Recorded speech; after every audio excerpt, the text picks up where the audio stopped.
For those of you who know my story, you probably know that I did not intend to start a website design business in my life. When I went to college, it was because I wanted to be an architect. It had been my plan since I was in middle school, and I had everything laid out. I was going to be certified and licensed by the age of 30, but that is not at all what my journey looked like. For so many of us, our entrepreneurship journey is messy and it's full of innovation and change and different ways of approaching things as we grow and change as humans. Boop.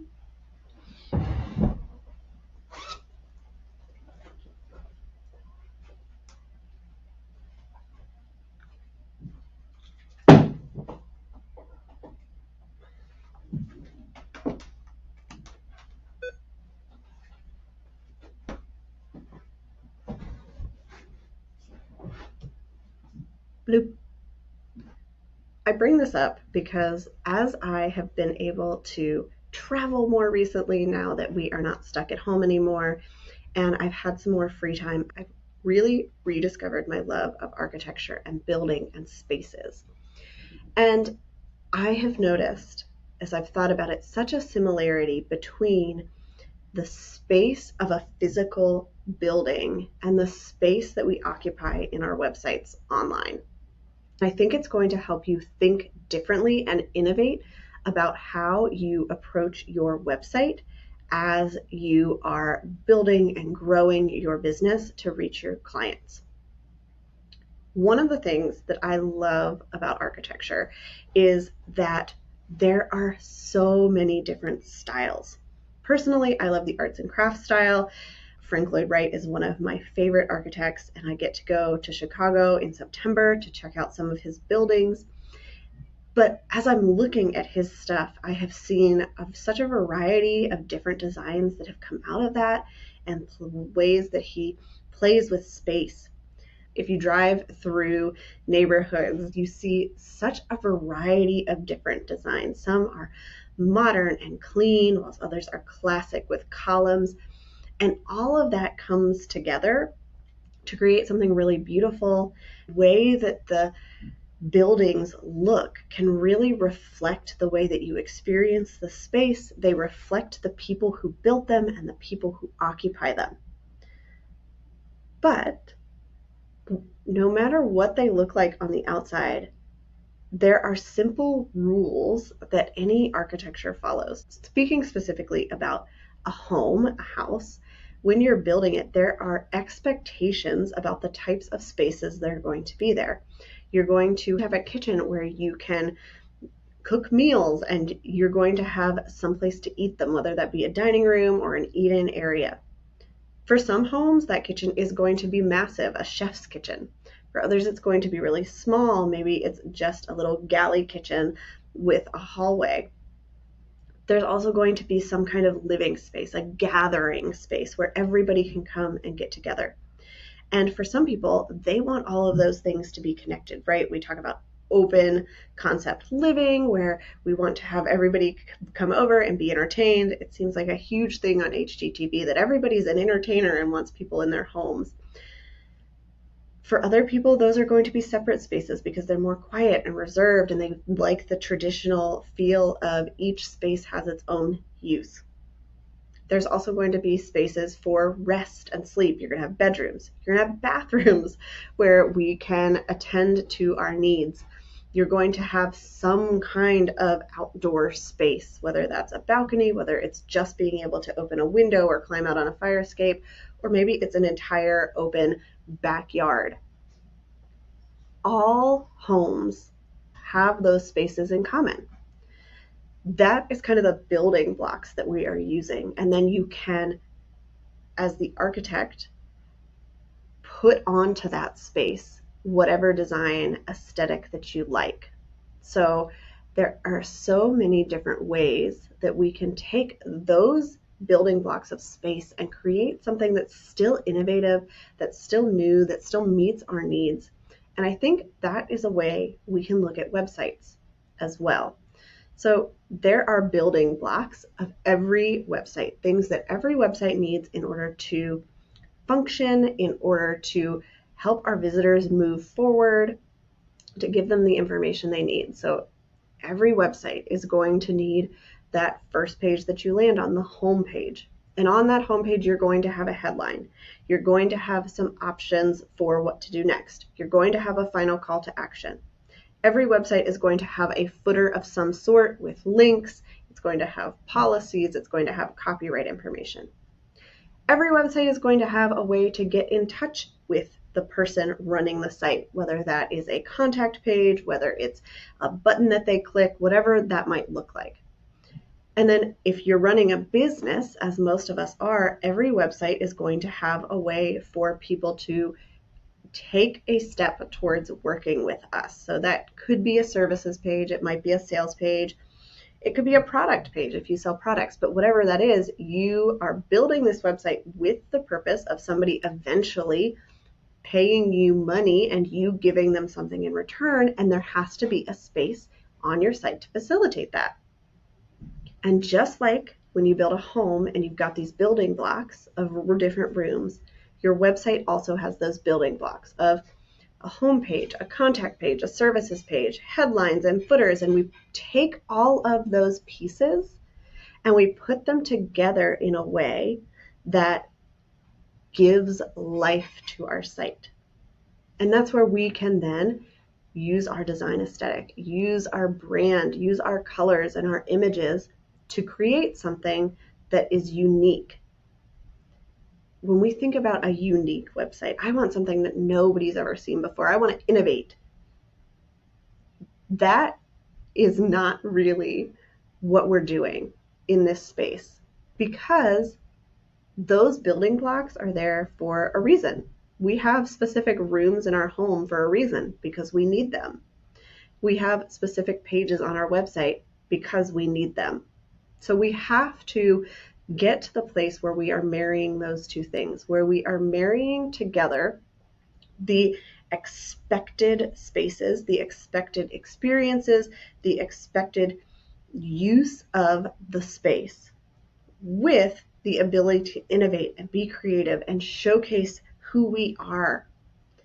When you think about your website and you are trying to figure out, okay, I know that there's this checklist of things that I have to get done.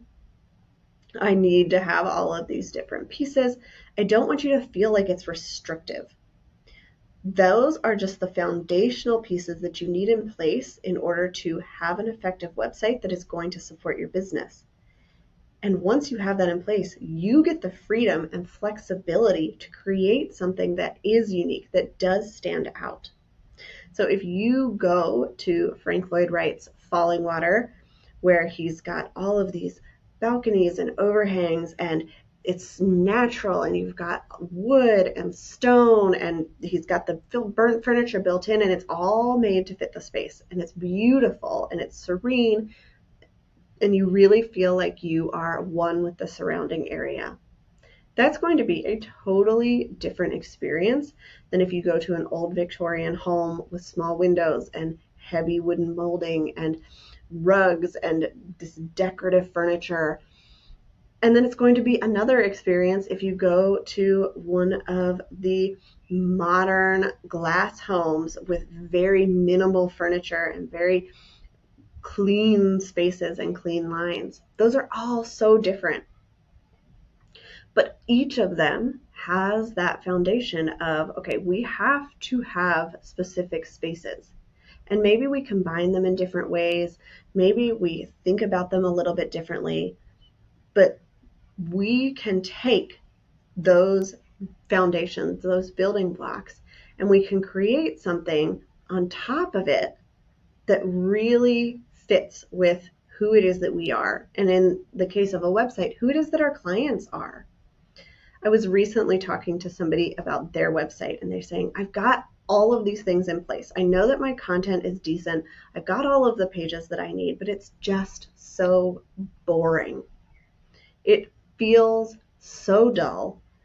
I know that when somebody comes to my website, it looks professional because that's what they are expecting, but it doesn't have any life in it.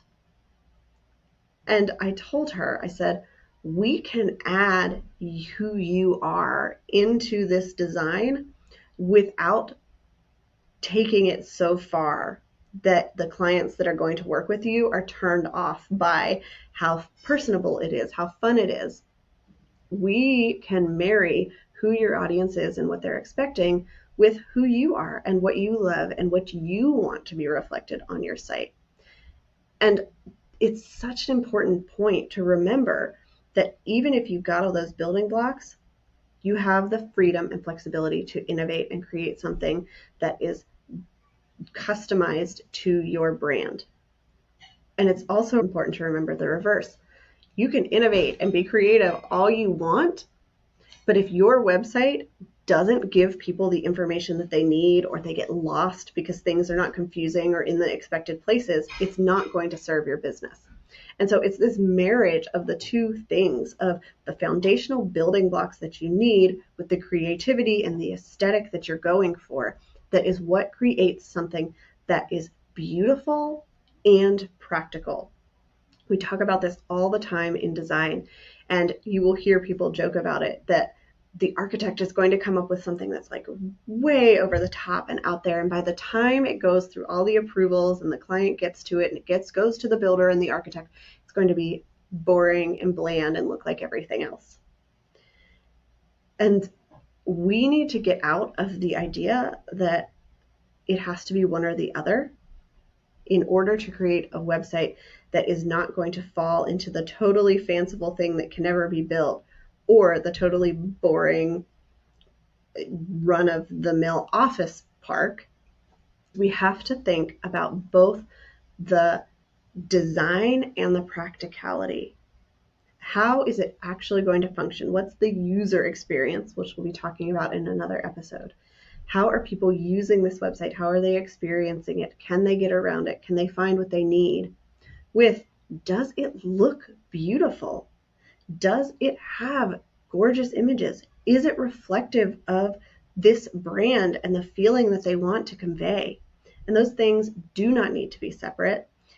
We do not need to rely on templates that are just allowing us to fill in copy and not allowing us to play and have fun and be creative and think outside the box.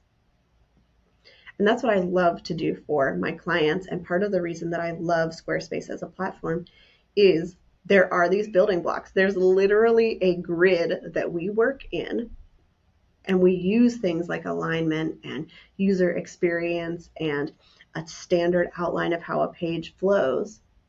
And then we can put on top of that all of the creativity and the brand aesthetic that they want.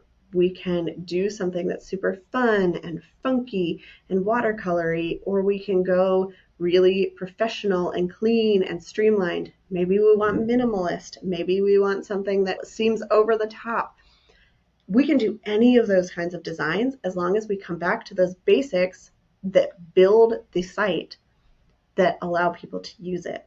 As you are thinking about your website and as you are thinking about your business and as you are out and about in the world, I want you to just think about how spaces are marrying together the beauty of design and the practicality of use, and how we can bring that into the online space to best serve our potential clients and to grow our business.